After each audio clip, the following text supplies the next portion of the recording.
Mesdames, Mesdemoiselles et Messieurs, bienvenue sur Numidia News dans cette nouvelle édition de notre journal télévisé. Nous allons découvrir ensemble les principaux titres de l'actualité aujourd'hui. Le roi Letzi III salue le soutien indéfectible de l'Algérie au Lesotho. Alger et Rome attachés à la poursuite du dialogue politique. Un deuxième Marocain recherché, arrêté en Tunisie. La FIFA secouée par la corruption sur fond politique. Le roi du Lesotho, Letzi III, a affirmé à Alger que sa visite en Algérie va permettre aux deux pays d'approfondir leur coopération et de raffermir les liens qui les unissent, saluant le soutien indéfectible de l'Algérie à son pays. À l'issue d'un entretien avec le président de la République, Abdelaziz Bouteflika, mercredi, le roi du Lesotho a exprimé à cette occasion, je cite, « Ma gratitude et ma reconnaissance au président Bouteflika, au gouvernement et peuple algérien pour les marques de solidarité et toute l'assistance qui nous a été fournie et continue de l'être par l'Algérie. » Il a cité dans ce contexte le soutien de l'Algérie à son pays dans les moments très difficiles vécus par le Lesotho à cause de l'injustice du système de l'apartheid et de la discrimination raciale. Il a également salué les efforts du président Bouteflika en faveur du développement politique et économique de l'Algérie et du continent africain. À Rome, l'Algérie et l'Italie ont réaffirmé mercredi leur profond attachement à la poursuite et à l'approfondissement du dialogue politique de haut niveau et au développement de la coopération bilatérale.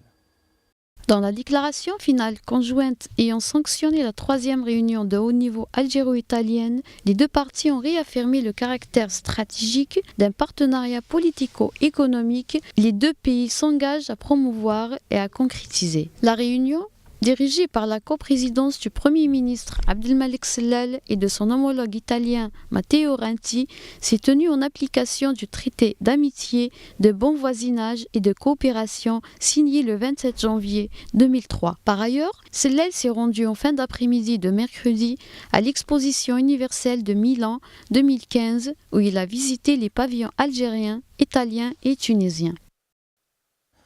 L'Algérie a un rôle clé dans le développement de la coopération au sein du bassin de la Méditerranée occidentale, a affirmé mercredi à Oran l'expert français, l'amiral Jean Dufour.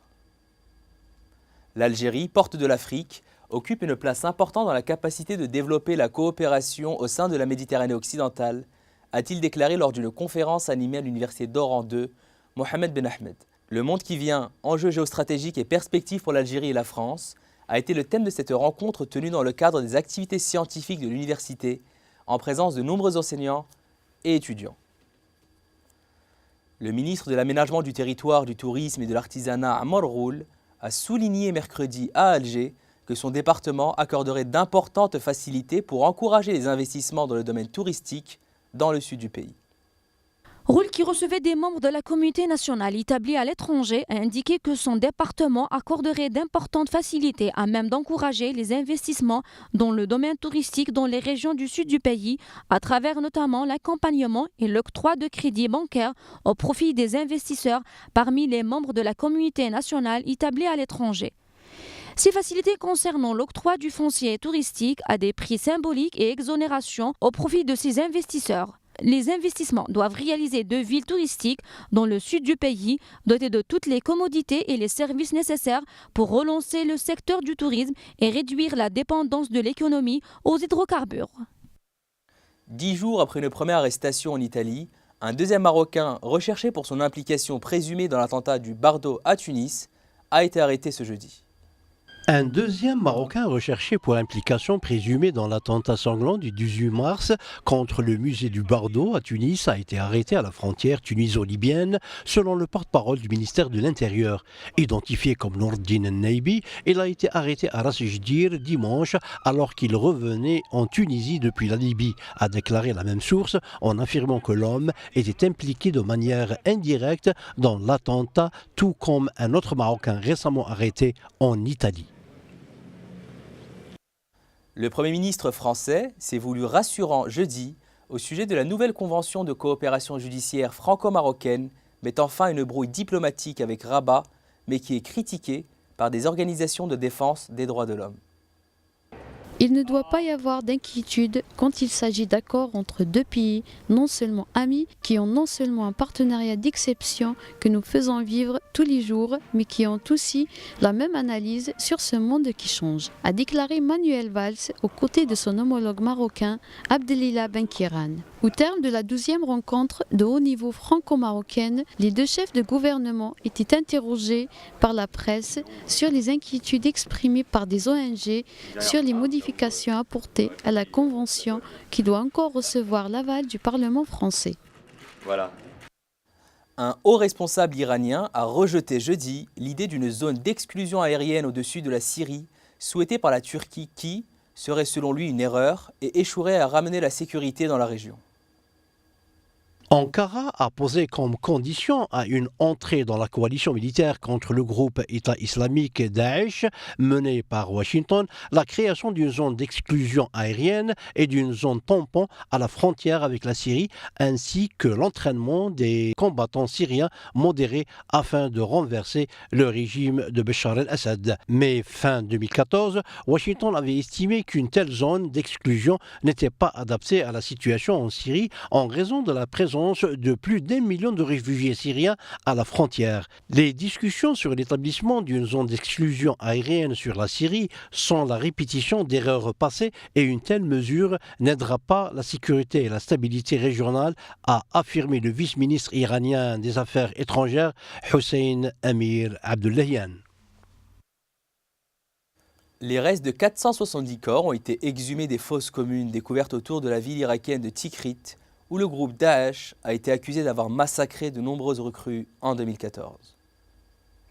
Jusqu'à 1700 combattants, principalement des membres de milices chiites, auraient trouvé la mort dans le massacre de la base militaire située à la limite nord de Tikrit, d'où avaient été enlevés puis exécutés des recrues au premier jour de l'offensive des terroristes de Daesh sur le nord de l'Irak en juin 2014. Les autorités irakiennes ont commencé à fouiller les alentours à la recherche de charniers après la reconquête de la ville le 31 mars. Des centaines de familles, dont les fils, les pères ou les frères, sont portés disparus, attendent des nouvelles depuis plus d'1 an.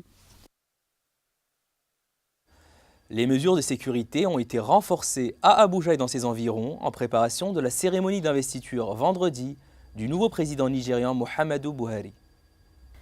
L'armée a été déployée en force dans les rues d'Abuja et aux principaux points d'entrée de la ville. La police étant pour sa part en charge de la sécurité des hôtels et des bâtiments officiels. La circulation a été totalement coupée autour de Eagle Square où se déroulera la cérémonie. Pavoisée de dizaines de drapeaux internationaux et décorés aux couleurs vert et blanc du Nigeria.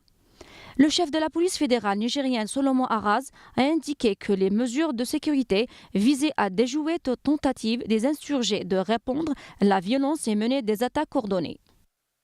Un laboratoire militaire américain a expédié par erreur des bacilles actifs de la maladie du charbon à des laboratoires privés américains, bévus a priori sans danger qui a conduit au traitement par précaution de 4 employés.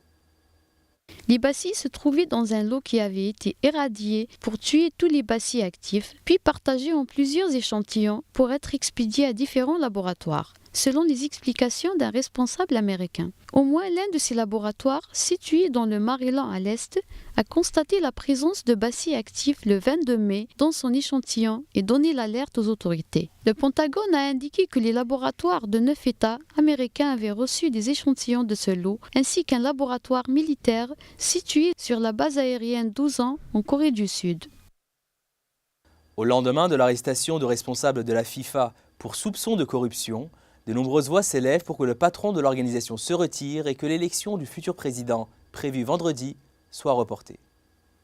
La pression est maximale pour Joseph Blatter après le double scandale de corruption qui a ébranlé mercredi la Fédération internationale du football. Alors que l'élection à la présidence de l'organisation est programmée ce vendredi et que l'actuel président, âgé de 79 ans, est candidat à sa propre succession, de nombreuses voix s'élèvent pour qu'il se retire de la course et pour que le vote soit reporté. Suite aux accusations de la justice américaine visant l'attribution du premier mondial organisé sur le continent africain sud-africain, le gouvernement sud-africain a démenti jeudi toute infraction. Le ministre sud-africain à la présidence, Jeff Radebe, a déclaré que son pays ne laissera pas salir son histoire mondiale sans réagir après les graves accusations portées par la justice américaine mercredi. Bien que la FIFA s'occupe essentiellement du football, mais cette fois-ci, la corruption décelée au son sein a fait parler certains dirigeants politiques dans le monde, à savoir le président russe Vladimir Poutine, le président français François Hollande, le premier ministre britannique et d'autres dirigeants. Pour les médias russes, il s'agit d'ores et déjà d'un complot des Américains pour empêcher la tenue du Mondial 2018 en Russie.